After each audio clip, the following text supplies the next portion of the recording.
Nuestras clases son los martes y los jueves, pero, bueno, por alguna razón, coordinación determinó que los exámenes son lunes, miércoles y viernes la semana venidera. Y el día miércoles 19 es nuestro examen. Los temas que hemos visto son relativamente breves. Fíjense que el último de los tópicos que abordamos en relación a los derechos reales fueron los derechos reales de garantía, hipoteca y garantía mobiliaria. Hicimos la exposición estableciendo la diferencia entre ambas, señalando que la hipoteca es un derecho real que afecta un bien inmueble para garantizar el cumplimiento de una obligación y que la garantía mobiliaria es un derecho real que afecta a un derecho mueble para garantizar el cumplimiento de una obligación. Le señalé oportunamente que durante una época prolongada los derechos reales eran la hipoteca y la prenda, pero desde el 2007 les comenté, en razón del tratado de uno de los tratados de libre comercio que se suscribió con los Estados Unidos, se cambió la legislación. Y les comenté que para algunos, pues, no hay una modificación sustancial, pero eso no es cierto. Sí la hay, ¿verdad? Pareciera que las figuras fueran lo mismo, pero no es verdad. La garantía mobiliaria está mejor regulada de manera muy amplia, tiene su propia legislación, que fue la que vimos, ¿verdad? Luego, en la clase subsiguiente, hablamos el tema de la sucesión mortis causa, que es básicamente la segunda parte de nuestro programa. Y les comenté que realmente esa es una falencia que no ha podido ser superada, porque es un curso que tiene mucha trascendencia y significación. Tal vez no es tan extenso como la parte de los derechos reales, pero yo les comenté que en otras facultades de otros centros de estudios, ese es un curso independiente, que es lo que debiera ocurrir acá. Porque hubo una época, y se los platiqué anecdóticamente, les platiqué que se trataban las dos áreas, ¿verdad? Derechos reales y sucesiones, pero el lapso de estudios era un año, entonces daba tiempo suficiente, pero ahora es un semestre que, como se lo señalé en pasada oportunidad, se convierte en cuatrimestre. Entonces les expliqué que la sucesión testamentaria implica inicialmente hacer una reminiscencia de lo que es el patrimonio. Y eso fue lo que hicimos en esa oportunidad. Dijimos que el patrimonio es un conjunto de bienes, derechos, acciones, cargas y obligaciones valorables en dinero y que le corresponden a una persona, que es el titular del patrimonio. Pero ¿qué ocurre cuando el titular del patrimonio fallece? Entonces ocurre que ingresamos a la parte de la enciclopedia jurídica que se llama derecho sucesorio. Hay alguien que tiene que suceder a la persona que falleció. Entonces, suceder, les dije que es un término latino que utilizaban los abogados romanos para referirse a la circunstancia de que si muere el titular del patrimonio, hay que sustituirlo, hay que poner una persona en su lugar, ¿verdad? De esa cuenta, en la relación sucesoria, les comenté, hay dos sujetos básicos. El causante, que es el que se muere, ¿verdad? Deja su patrimonio. Y luego el sucesor, que es quien lo sustituye. Entonces, ese es el derecho sucesorio. Y se provoca, lógica y obviamente, con la muerte del titular del patrimonio. Ya les expliqué entonces que se llama causante al generador de ese proceso y sucesor a quien lo sustituye. Esa parte del derecho civil se llama derecho de sucesiones. El derecho de sucesiones es el conjunto de normas, el conjunto de doctrinas y de procesos que estudian la transmisión patrimonial por causa de la muerte. Ese es el derecho de sucesiones. Fíjense que también les traje a cuenta unas consideraciones sobre el fundamento de la sucesión mortis causa. ¿Por qué se produce la sucesión mortis causa? Y les expliqué en su momento que hay teorías positivas y teorías negativas. Las teorías positivas, lógica y obviamente, son las que aceptan la existencia de la sucesión por causa de muerte, ¿verdad? Entonces hay básicamente tres teorías. La teoría biológica. Yo les expliqué que nosotros recibimos, entre comillas, como herencia, una causa o un cúmulo de características biológicas, ¿verdad? Heredamos a nuestros padres. Genéticamente nos transmiten sus características. Y de la misma manera se trata de explicar por qué se transmite la propiedad cuando se muere el causante, ¿verdad? Por ejemplo, se muere el papá y designa herederos a sus hijos. Pero podría ser que no los designara, sino que designara personas ajenas. Entonces la teoría biológica no tiene fundamento porque el causante, la persona que se muere puede designar como herederos a otras personas con las que no tiene ninguna relación parental. De tal cuenta que la teoría biológica no explica entonces la existencia de la transmisión patrimonial por causa de muerte. Hay otra teoría, que es la teoría de la copropiedad, que también la expliqué. Y dije que regularmente las personas que conforman un peculio y un patrimonio no lo hacen solas, pues, ¿verdad? Todos recibimos un apoyo de nuestros padres, de nuestra esposa, de nuestros hermanos o de nuestros amigos.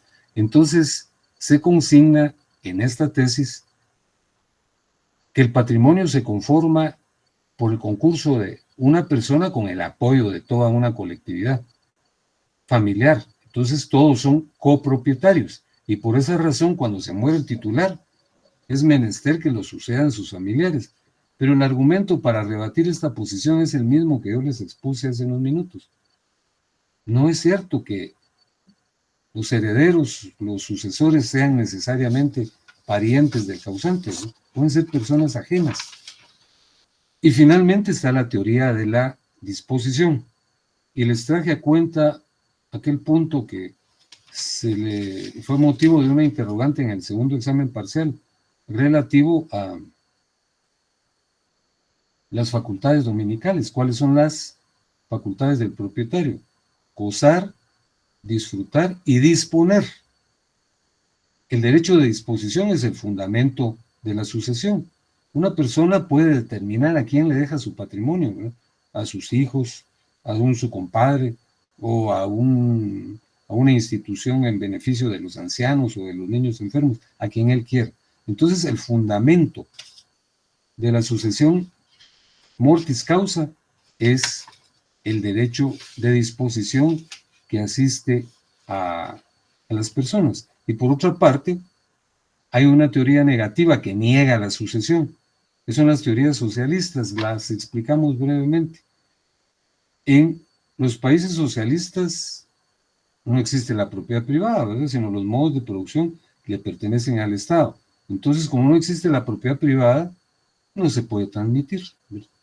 Esas son las teorías negativas que solo existen en algunos países, ¿verdad? Porque incluso el socialismo del siglo XXI, pues sí permite que haya sucesión, ¿verdad? Fíjense que luego hablamos de la clasificación de la sucesión. Hay una sucesión universal, que es cuando se transmite todo el patrimonio. Y yo les dije que la doctrina le llama transmisión en cascada. Esa es la herencia. Cuando se transmite todo el patrimonio en las transmisiones universales, esa es la herencia. Pero cuando se transmite uno o algunos bienes, esa es una sucesión a título particular que se llama legado. Esa es una pregunta del examen. ¿Qué diferencia hay entre la herencia y el legado? ¿O qué diferencia hay entre el heredero y el legatario? El heredero es el que recibe todo el patrimonio y el legatario recibe uno o algunos bienes. Luego hablamos de la sucesión voluntaria en sí, Alfonso, por favor. Gracias, Lick. Fíjese que el día de ayer me vino a mi hermana le trajeron un caso y ella me lo platicó con respecto a un terreno que le dejaron a su amiga y lo dejaron sin testamento, ¿verdad? Quedó el único papel quedó la compraventa. Entonces, Sí. ahorita que usted mencionó eso, no sé si estoy bien retomando el modo derivativo de adquirir la propiedad. ¿Qué? Con a título particular, no sé si entra en esa parte. No, mire, hay una persona que murió y no dejó testamento. Ajá, la señora falleció y los hijos lo están reclamando ahora ante la inmobiliaria, pero como solo existe la compraventa, no sé si ellos tendrán... Hágame un favor, Alfonso, y todos miren el artículo 1078.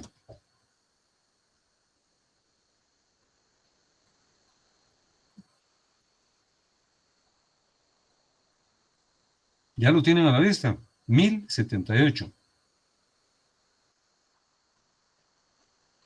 Les pregunto que si ya lo tienen a la vista. Sí, licenciado. Lo vamos a leer. Dice, orden de sucesión intestada. La ley llama a la sucesión intestada, en primer lugar, a los hijos, incluyendo a los adoptivos, y al cónyuge sobreviviente que no tenga derechos gananciales, quienes heredarán por partes iguales. Entonces, aquí se murió la señora, hay que tramitar un proceso sucesorio intestado. La señora no ordenó testamento y, consecuentemente, hay que seguir el orden que establece la ley. Hay que acudir con un abogado y él radicará el proceso sucesorio para que tanto la hija y los hermanos, si los hay, ¿verdad? Y el esposo, si lo sobrevive, hereden en partes iguales, como lo establece el 1078. Yo les comenté que la sucesión voluntaria atañe a las personas que son ordenadas, sistemáticas, prudentes, previsoras, ¿verdad? Les comenté que todo mundo en alguna época vemos la conclusión de nuestra vida como un suceso muy lejano, ¿verdad? Pero puede ocurrir, entonces creo que es mejor ser previsor para evitar problemas. Entonces en el testamento yo ya designo quiénes me van a heredar, ¿verdad? Y quiénes van a ser mis legatarios. Ahora en el caso que usted me señala, se murió la señora, no había testamento, entonces hay que acudir, por supuesto, con un abogado y el abogado va a tramitar el proceso intestado, al que se le llama sucesión legal, porque es la ley la que determina quiénes van a heredar. En primer lugar, los hijos, hasta los hijos adoptivos, el cónyuge que no tenga derecho a gananciales, y si tiene gananciales, tiene la mitad, ¿verdad? Y ese es el orden que hay que seguir, Alfonso. Gracias, Lick. Ahí está, gracias. Muy bien. Y bueno, eso lo vimos en una clase, pero luego se habló de la sucesión voluntaria o por testamento, que eso creo que lo expuso Eduardo. Se les platicó en su momento que en la mayor parte de culturas de la Edad Antigua no existió el testamento. Por ejemplo, en Caldea, por ejemplo, en Fenicia, por ejemplo, en Babilonia, en Asiria, no existía el testamento, ¿no? Y fue la cultura romana la que lo generó y lo propició. Ya hemos dicho hasta la saciedad que los romanos fueron una cultura jurídica por excelencia, ¿verdad? La mayor parte de instituciones que conocemos en el derecho occidental, preferentemente en el derecho civil, nacieron en Roma, en la Roma imperial, ¿verdad? La Roma de César Augusto. Y les mencioné a Gayo, a Papiano, a Ulpiano, los grandes juristas que fueron los que consolidaron estas instituciones, dentro de ellas la sucesión y el testamento, ¿verdad? El testamento, ya lo leímos en su momento en el Código Civil, y es menester que lo leamos nuevamente para recordar de qué se trata. Está regulado en el artículo 971. Dice, perdón, ese es el testamento en lugar incomunicado. El testamento está regulado en el artículo 935 y dice, concepto 935, concepto de testamento. El testamento es un acto puramente personal y de carácter revocable, por el cual una persona dispone del todo o de parte de sus bienes para después de su muerte. Entonces, las características del testamento se deducen de este artículo que yo acabo de leer. Es un acto puramente personal, ¿verdad? Quien lo determina es el titular del patrimonio. Es revocable porque yo puedo cambiar de opinión y en un testamento nombrar herederos a mis hijos, pero después cambio de opinión y puedo revocarlo y nombrar a otra persona, ¿verdad?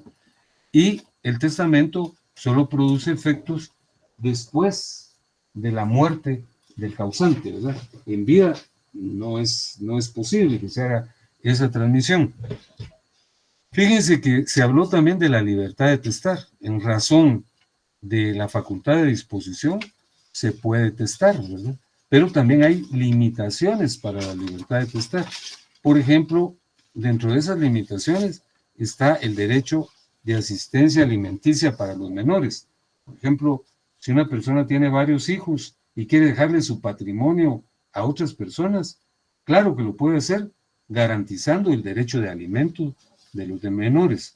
Otras limitaciones de la libertad de testar es que no se puede ordenar el testamento conjuntamente, que vayan dos personas, por ejemplo, va con el notario y le dice, mire, yo quiero ordenar el testamento, ¿cuánto me cobra?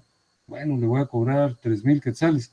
Ah, entonces que vamos a ordenar el testamento conjuntamente para evitarnos un gasto, otros 3,000 quetzales. No se puede. El testamento es personal y tiene que ser ordenado por una persona. Nada más, ¿verdad? Además, no puede haber un contrato de sucesión recíproca, en donde yo me obligue a designar heredero a una persona y esa otra persona se obliga a nombrarme heredero a mí. Esas son las limitaciones de la libertad de testar.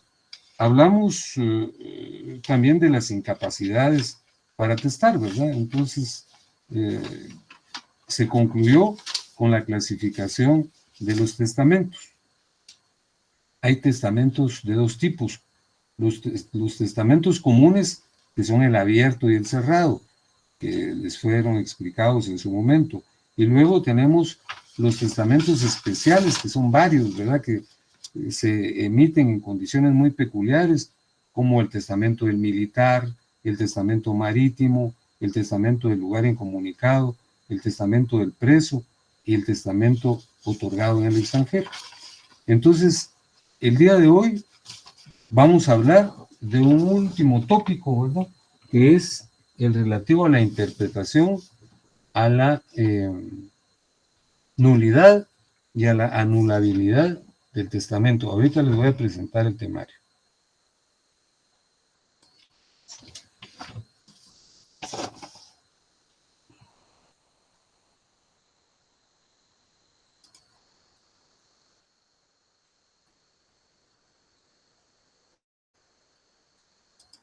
Ya lo tienen en la pantalla, ¿verdad? Ya, Lick. Sí. Muy bien. Fíjense que primero vamos a hablar de la interpretación de los testamentos, de la interpretación de las disposiciones testamentarias. Fíjense que el término interpretar, aquí les traslado la significación que jurídicamente tiene esa Se está grabando expresión. la llamada. Es, tal y como lo dice don Guillermo Cabanellas, ¿verdad?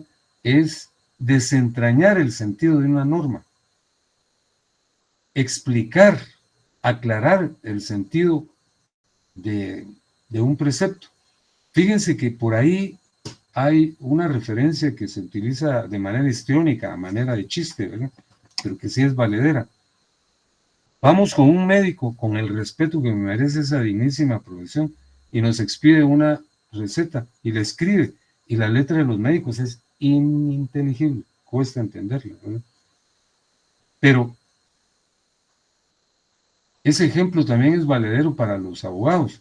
Por ahí se dice que los abogados hacemos exposiciones alambicadas, oscuras, confusas, a veces hasta retorcidas, para confundir a los que nos están escuchando, o porque así es la formulación jurídica. Y en efecto, fíjense que hay algunas exposiciones que pueden concretarse de manera breve, ¿verdad? Pero se le da vueltas y se hacen complejas y a veces no se entienden. Entonces, a eso se refiere jurídicamente la palabra interpretar, a entender algunas normas que han sido redactadas de una manera tan oscura y a veces ambigua que cuesta entenderlas. Fíjense que por eso se afirma que la Corte de Constitucionalidad es el supremo intérprete de la Constitución, el supremo intérprete de la Constitución. Eso implica que en la Constitución hay normas de difícil entendimiento, al punto que es menester que exista un tribunal superior que las explique, ¿no? Los diputados constituyentes, pues habían algunos de una enorme calidad académica, ¿verdad? Realmente sorprendente, pero otros no tanto, ¿verdad? Entonces su participación a veces no fue la más precisa, y por eso es menester que se interprete la Constitución. Pero fíjense que el problema de interpretar normas no se refiere únicamente a las leyes. Yo les estoy ejemplificando con la Constitución, pero cualquier ley, ¿verdad? El Código Procesal Penal, el Código Penal, el Código de Notariado, cualquier disposición puede tener preceptos oscuros que no se entiendan, ¿verdad? Entonces, fíjense que la interpretación regularmente versa sobre la ley, pero como les puse aquí, hay sentencias que a veces no se entienden, por eso hay un recurso de aclaración, ¿verdad? Porque a veces no se entiende, entonces tal párrafo de la sentencia no se entiende, entonces yo pido que me lo aclaren, ¿verdad? Los contratos, se redactan contratos y a veces son ininteligibles, entonces hay que desentrañar el sentido del contrato, interpretarlo, ¿verdad? Y por supuesto también los testamentos, ¿verdad? Pero con los testamentos hay que tener sumo cuidado, porque por lo menos en las leyes, por lo menos en las sentencias, en los contratos, hay muchas personas que sobreviven. Hay tres tipos de interpretación que ustedes ya lo estudiaron. La interpretación auténtica, que es la que realizan las personas que emitieron la ley. Por ejemplo, los constituyentes del 85, ya se han muerto casi la mayoría, pero hay algunos vivos. Entonces ellos nos pueden explicar, mire, ¿qué quisieron decir ustedes en este precepto? Pues tal y tal cosa, ¿verdad?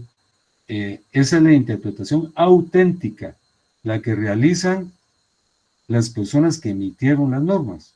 Hay una interpretación doctrinaria que realizan los estudiosos del derecho, ¿verdad? Los profesores, los científicos del derecho. Y una interpretación judicial que realizan los jueces. Entonces, les decía yo que el problema de interpretar sentencias o leyes o contratos no es tan complejo. Bueno, tiene sus dificultades, pero regularmente las personas están vivas. Pero en el caso de los testamentos, sí hay verdadero problema porque las personas ya han fallecido, ¿verdad? Entonces, esa es una dificultad severa. Fíjense que lo relativo a la interpretación de los testamentos está contenido en un artículo, que es el que les transcribí aquí. Fíjense que el artículo 940 dice: toda disposición testamentaria deberá entenderse en el sentido literal de las palabras. ¿Qué quiere decir literal? Tiene que entenderse a la letra del texto, no irnos buscando otro sentido, sino a la letra del texto.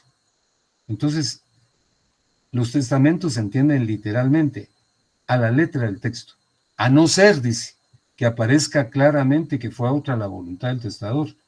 La interpretación del testamento no debe hacerse tomando solo palabras o frases aisladas, sino la totalidad de la declaración de voluntad. Aquí me permití hacer una referencia en torno a ese punto para explicar lo que dice el artículo 940. Fíjense que la interpretación literal no es una interpretación en sentido etimológico. ¿Qué es la etimología? La etimología es una parte de la gramática que estudia el origen de las palabras. Hace unos minutos, cuando hablamos de sucesión, y hablábamos del derecho romano, yo les dije que la palabra sucesión viene del latín sucedere, que quiere decir poner a una persona en lugar de otro, o poner una cosa en lugar de otra. Entonces, en el testamento no vamos a buscar el sentido etimológico, lo que quería decir en Grecia o lo que quería decir en Roma, no. Lo que vamos a buscar es el sentido sintáctico. La sintaxis es la parte de la gramática que enseña a coordinar y a unir palabras para formar oraciones. Recordemos los aspectos fundamentales de la gramática, donde está el sustantivo que designa a las personas, animales o cosas, está el adjetivo que califica al sustantivo, está el pronombre, está la conjunción. Entonces, la redacción tiene que atender todos los accidentes gramaticales para que sea clara. Entonces, repito, el 940 lo que quiere decir es que no se debe redactar un testamento utilizando la etimología de las palabras, porque eso no tiene ninguna significación, sino redactar correctamente atendiendo la sintaxis, ¿verdad? Se tiene que ser muy cuidadoso, ¿verdad? Por eso hay que revisar el proyecto del testamento en varias oportunidades para que haya claridad. Entonces, fíjense que en el segundo párrafo de aquí, el 4.2, les digo que las palabras deben ser utilizadas, en efecto, de manera literal, pero en el sentido de la literalidad que contiene la ley. La ley les asigna cierto sentido a las palabras. Entonces, el sentido que le asigna la ley es el que debemos utilizar para redactar con claridad. Y finalmente, no podemos interpretar el testamento por palabras o frases aisladas, sino la totalidad, el sentido que deviene de la concepción íntegra del testamento, ¿verdad? No el empleo de una frase o de una palabra. Entonces, repito, la interpretación literal no es la etimológica, sino es la sintáctica, la formulación del pensamiento o del sentimiento o de una emoción, atendiendo a la formulación de los accidentes de la gramática, ¿verdad? Redactar correctamente. Y la literalidad debe respetar la ley, el sentido que la ley le asigna a las palabras. Y finalmente, no puede entenderse la voluntad de la persona que falleció tratando de entender palabras o frases aisladas, sino el conjunto, la exposición completa. La interpretación gramatical conlleva estos tres elementos. Un elemento lógico. Es decir, debemos utilizar la racionalidad, ¿verdad? El sentido común. Además, un elemento sistemático, que es el que les acabo ya de señalar, ¿verdad? El entendimiento debe ser global, como se los dije hace unos minutos, sin frases aisladas o el entendimiento de palabras aisladas.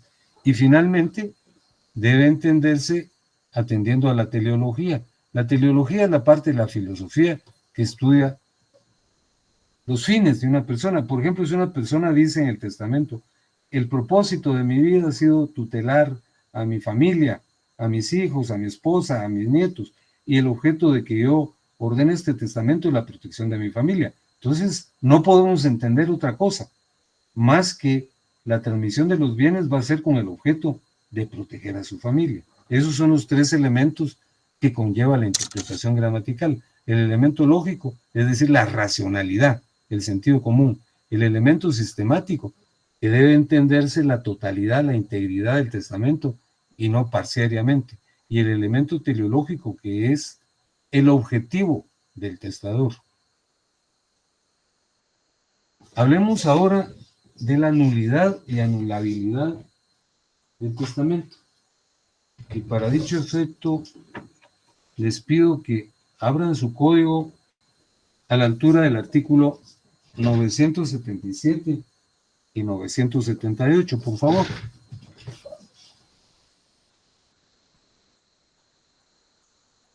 ¿Ya lo tienen a la vista? Ya, Lick. Muy bien. El 977 dice, Es nulo el testamento que se otorga sin la observancia de las solemnidades esenciales que la ley establece. El testamento cerrado será nulo, además, cuando apareciera rota la plica que lo contiene. Fíjense que por aquí les trasladé, aquí abajo, el artículo 955, que dice, el testamento, relaciona que el testamento común abierto deberá otorgarse en escritura pública como requisito esencial para la validez, de tal cuenta que si el testamento fuera otorgado de otra forma, le vendría nulo. Entonces, este artículo 955 tiene que ver con el artículo 978. El testamento abierto se redacta en escritura pública, ante el notario, con la presencia de los testigos. Pero si yo lo redacto en una hoja de papel, así como aparece en las novelas, ¿verdad? El testamento hológrafo, pero aquí no existe ese tipo de testamento. Es un testamento nulo. Si yo digo, yo quiero que mi patrimonio sea de mi esposa y de mis hijos y de mis nietos, pero no lo digo ante un notario ni ante los testigos, ni cumplo con los requisitos que exige la ley, ese testamento es nulo, ¿verdad? Pero también hay anulabilidad o nulidad relativa, que esa está regulada en el artículo 978. Véanlo, por favor. Lick, disculpe la pregunta. Por favor. En un caso dado de que una persona está falleciendo en el hospital, por ejemplo, y ante presencia de notario, pregunto, tengo una duda, como el notario tiene fe pública, según entiendo, y no le da tiempo de, digamos, hacer todo el procedimiento, pero manifiesta su voluntad, llama al notario para que lo haga y luego fallece, ahí prácticamente no tendría validez, o sí, Lick, ¿cómo No tendría funcionaría? validez. No tendría Ahí validez. no tendría validez. Es menester que se otorgue de conformidad con los requisitos que exige la ley, con 2 testigos en escritura pública. Claro, el notario puede faccionar un acta notarial y decir, yo llegué cuando estaba falleciendo y él dijo que quería que sus bienes se trasladaran a fulano y a mengano, pero no. Fíjese que uno de las características del testamento, como ustedes lo estudiaron, es la solemnidad o ritualidad. Deben cumplirse con los requisitos, porque si no, no produce efectos, ¿verdad? Gracias, Lick. No, por nada. Ahora, la anulabilidad o nulidad relativa está regulada en el artículo 978. Dice, es anulable el testamento otorgado con violencia, dolo o fraude.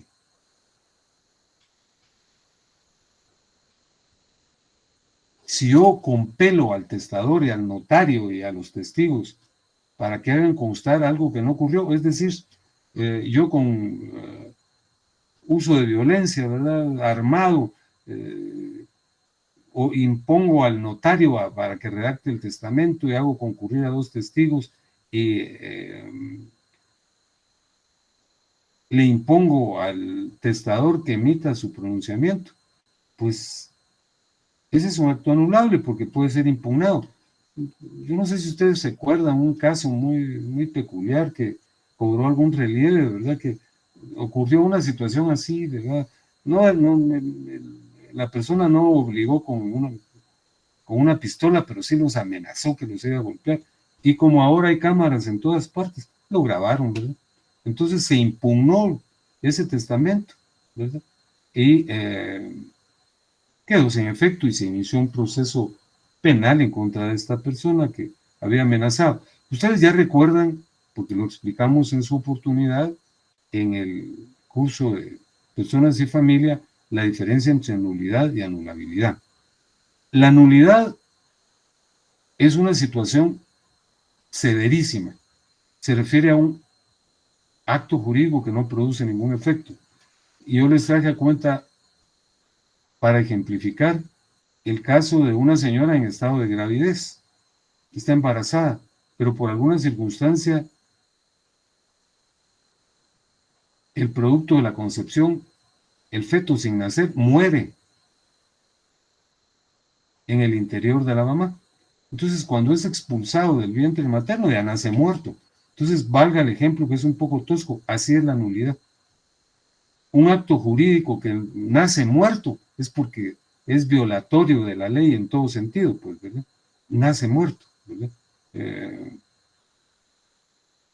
Imaginémonos el hecho extremo también de que una persona contrata a un asesino para que cometa un acto delictivo en contra de la vida de una persona y le paga para que lo mate, ¿verdad? Pero no cumple con su cometido por la gracia de Dios. Entonces va a demandarlo para decir que lo estafó porque no lo mató. Ese es un acto nulo, ¿verdad?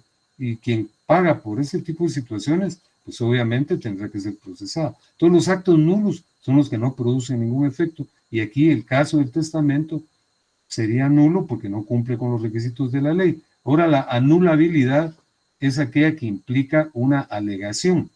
Yo también se los expliqué al referirme al matrimonio del raptor con la raptada. Un hombre está profundamente impresionado con una dama, ¿verdad?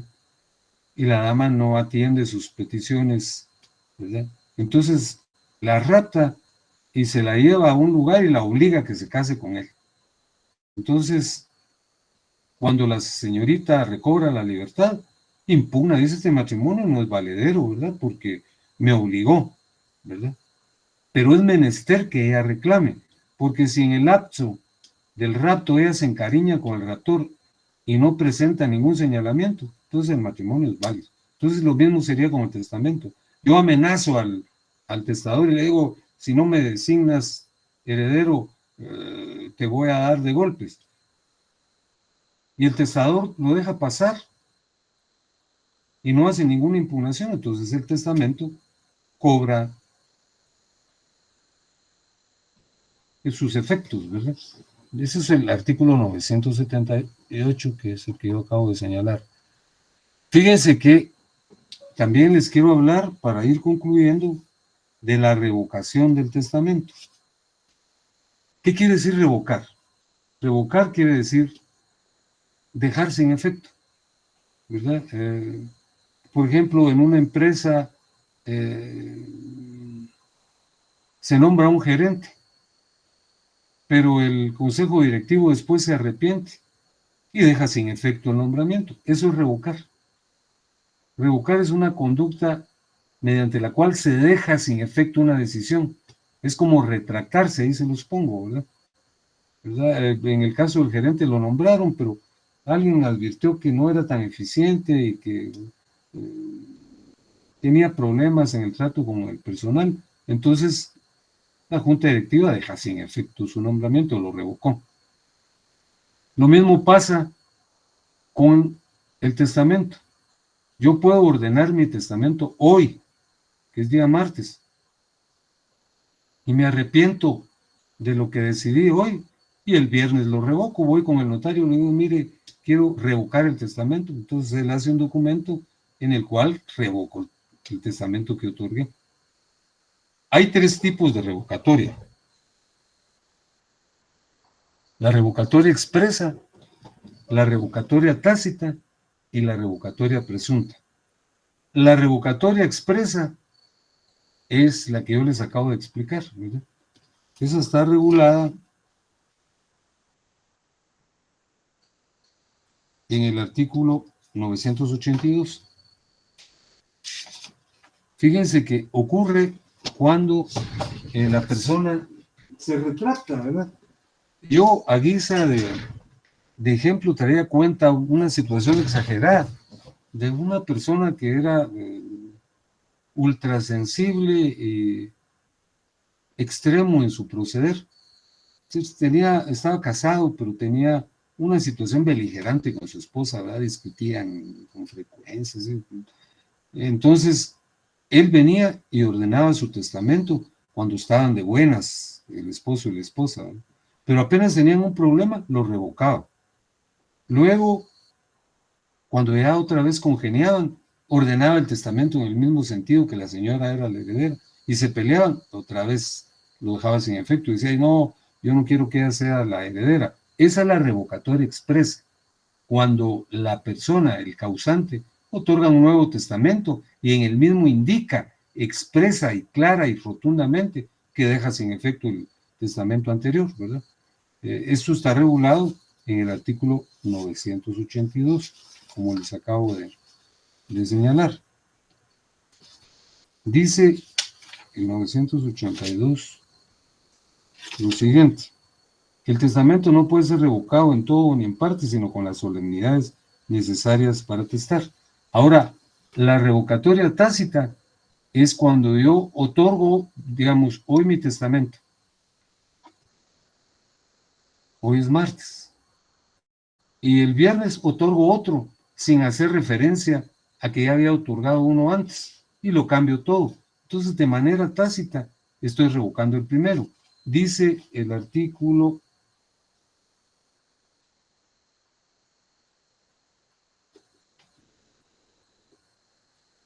983, todo testamento queda revocado por el otorgamiento de otro posterior, ¿verdad? Es decir, aunque uno diga, yo otorgué un testamento en mayo, si no vengo y otorgo otro testamento en otro sentido, el último es el que tiene vigencia y validez, y tácitamente estoy dejando sin efecto el primero. Y luego tengo el caso de la revocatoria presunta. Eso está regulado en el artículo 985. Véanlo, por favor. Dice el artículo 985, por la enajenación que haga el testador del todo o parte de una cosa dejada en testamento, se entiende revocada su disposición relativa a la cosa o parte enajenada, a no ser que vuelva a su dominio. Ya ven que a veces la formulación jurídica es un poco compleja. Lo vamos a leer nuevamente. Por la enajenación que haga el testador de todo o parte de una cosa dejada en testamento, se entiende revocada su disposición relativa a la cosa o parte enajenada. Imagínense que hay un papá que concurre ante el notario y ordena su testamento y dice, esta casa es para mi hijo mayor. No revoca el testamento, pero vende la casa. Entonces ya no tiene que heredar el hijo. Esa es una revocatoria presunta, ¿verdad? Muy bien. Fíjense que con eso concluimos la exposición de este día. Y aquí les remití también el cuestionario. El cuestionario tiene 20 interrogantes, porque lo que vimos fueron 4 temas. Entonces no creo yo que tenga ninguna dificultad. ¿Qué son los derechos reales de garantía? Son la hipoteca y la garantía mobiliaria que sirven para garantizar el cumplimiento de una obligación. ¿Qué es el derecho real de hipoteca? Es un derecho real que se constituye sobre un inmueble para garantizar el cumplimiento de una obligación. ¿Qué es el derecho real denominado garantía mobiliaria? Es un derecho real que se constituye sobre un mueble para garantizar el cumplimiento de una obligación. ¿Qué es el derecho de sucesiones? El conjunto de preceptos, de normas y de criterios que regulan la transmisión del patrimonio por causa de muerte. ¿Quién es el causante? Al que también se le llama de cujus o de cuyus, es el titular del patrimonio que se muere y que con su fallecimiento origina la transmisión del patrimonio. ¿Qué diferencia existe entre herencia y legado? La herencia es una transmisión en cascada, es la transmisión universal, y el legado es la transmisión particular. ¿Cuáles son los bienes que no se pueden hipotecar? Es el patrimonio familiar y aquellos en donde existe la condición de no hipotecar. Yo le dejo la casa a mi hijo, pero le impongo la condición de que no puede hipotecarla. ¿Qué diferencia existe entre sucesión voluntaria y sucesión legal? La sucesión voluntaria es la que se consigna en un testamento y la sucesión legal es, como me preguntó Alfonso, ¿verdad? La que hay que observar lo que establece la ley, ¿verdad? En la sucesión intestada heredan los hijos, incluso los adoptados, la esposa que no tenga derecho a gananciales, ¿verdad? Bueno, en fin, entonces, de estas 20 preguntas, yo voy a tomar 10. Miren, yo ya lo he dicho varias ocasiones, pero por alguna circunstancia no lo han atendido.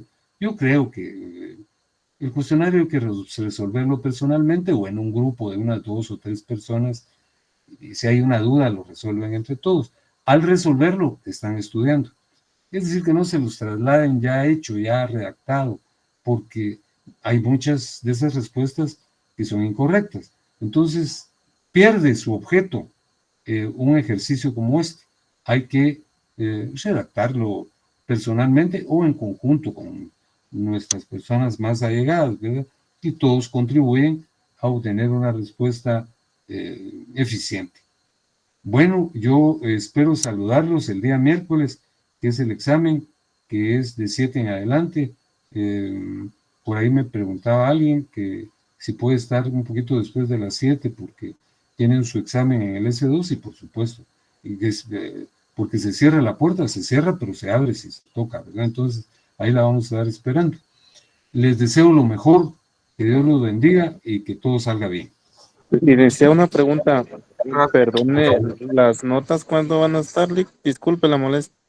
Otra vez, yo creo que usted me había preguntado al principio de la clase o entró tardíamente. No, Lick. Usted fue. Y yo les contestaba que las notas van a estar hasta el año entrante. No, es mentira. Mañana van a estar publicadas. Es que fíjense que hubo un pequeño problema. Fíjense que ustedes se percataron que se hizo un examen a personas que no concurrieron al examen en el día que había sido fijado, ¿verdad? Entonces se hicieron extemporáneos. Pero tuvimos que hacer extemporáneos de extemporáneos porque también algunas personas no llegaron. Entonces, ya están calificados y ya están incluidos. Tienen que tener su resultado, obviamente, antes del examen. El examen, les vuelvo a repetir, es el miércoles, ¿verdad? Regularmente es martes o jueves los días de clase, pero ahora lo fijaron miércoles. Y espero saludarlos ese día.